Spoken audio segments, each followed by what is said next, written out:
Hello Leo, I'm Marina and this is your monthly horoscope for February 2018.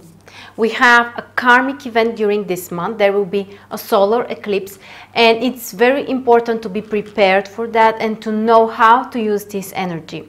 So watch this video if you want to learn how to be prepared for these important events which may impact your life for the upcoming 6 months up to 3 years. Before that, I would like to make a very quick announcement about a webinar which I will make on the 18th of February. I will talk about the types of aspects in astrology, and it includes 32 different types of aspects.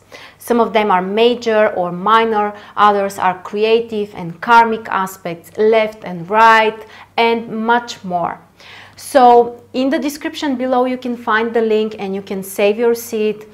You can join us live or you can watch the recording afterwards.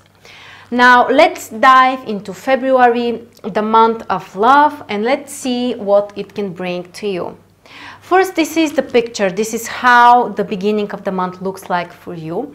And the most important is that we have 3 planets in your 7th house in Aquarius: the Sun, Venus, and Mercury.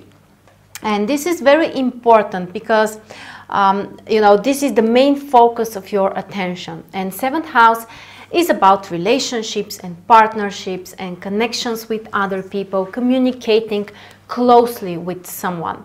So if you're willing to have a relationship or to have a new partnerships in terms of business or personal relationships, it doesn't matter.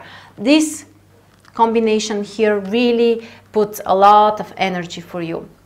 And it's even more important that there will be a solar eclipse on the 15th of February.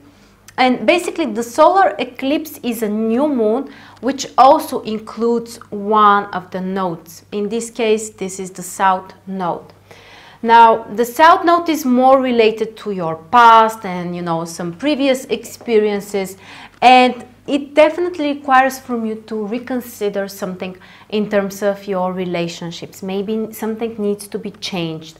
Maybe you need to give up on something, or maybe if you had been in a unhealthy relationship, unhappy relationship, you can even decide to put the end of this situation. Anyway, here is the main focus: connections with other, personal communications, relationships, business relationships, working with your audience. For example, if you're a public figure, the 7th house is your audience, so it may also be an area which will be very important to you. The other thing which we should mention is that Jupiter will make square with the Sun in Aquarius, which is a challenging aspect, and it requires from you to make some kind of changes, or at least to put some extra efforts in order to achieve your plans and goals.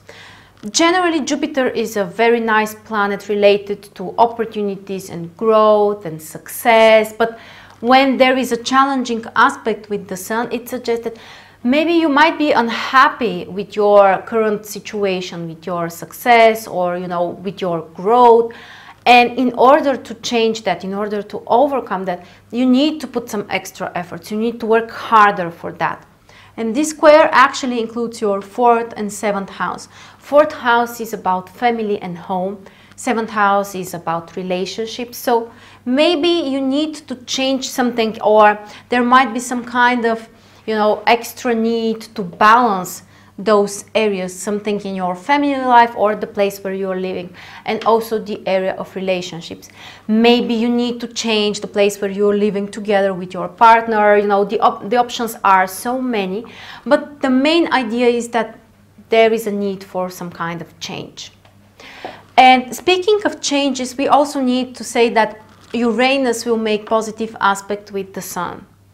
And Uranus is basically the ruler of the Sun in Aquarius, which makes the aspect even more positive. And this is a sextile, or a 60-degree aspect, which means that this energy is flowing in a smooth and, harmonious way.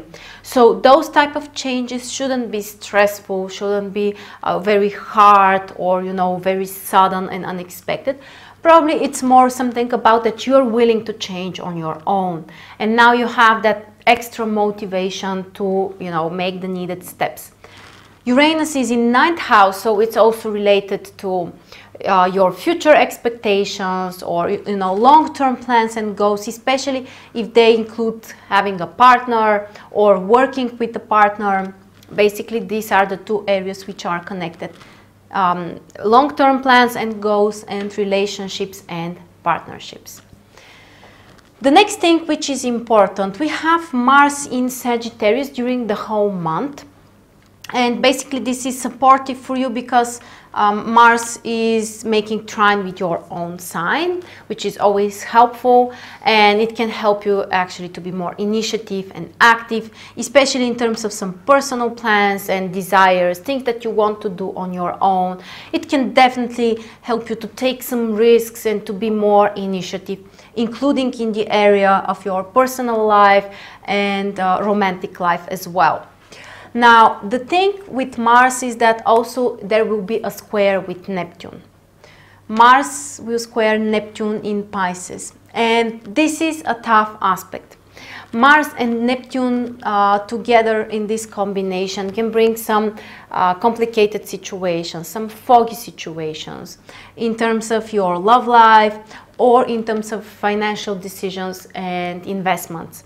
So generally be very careful with the risks that you will take, because actually this is the mutual thing between 5th and 8th house. They're both related to taking risks.